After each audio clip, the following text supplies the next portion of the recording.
boundaries with students. There's a lot of boundaries you got to set.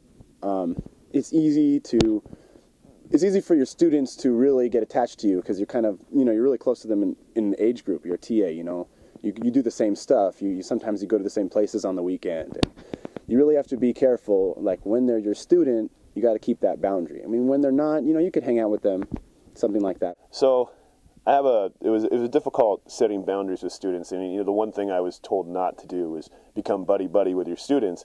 And I thought, well, I'll come off and I'll be this, this guy that has these strict rules and all that, and eventually you're going to crumble a little bit somewhere, and then you're going to have these students that are going to start being too friendly with you. And setting up that boundary is very important, especially the first time. And the first time I did it, I think I got a little too friendly with some of the students, and I was like, oh, that sounds like a good idea, or yeah, I'll hang out with you guys sometime, and I should have just ignored them the first time they had said it. I've had an issue in the past where one of the students was getting a little too friendly and asked me for my number and another TA. So the other TA kind of got nervous and said, well, I don't pick up my phone calls, I don't pick up my phone a lot. I just said, listen, if I give you my number, I'm going to lose my job. They're going to fire me.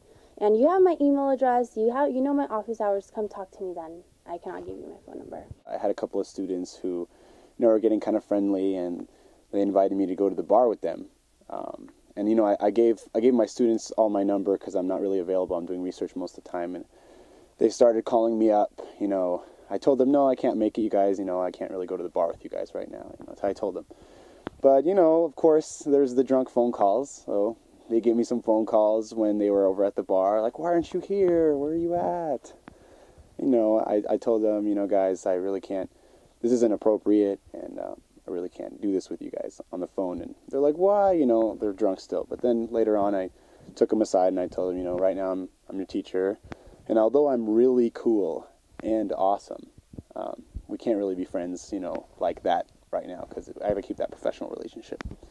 So, you just have to let them know. And they were cool with it. You just, as long as you talk about it, don't try to, not bring it up and, keep it on the down low, or maybe just go hang out with them. Don't.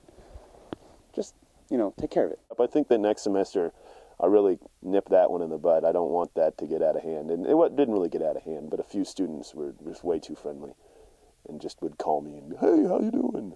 And it's not acceptable. Don't give out your phone number.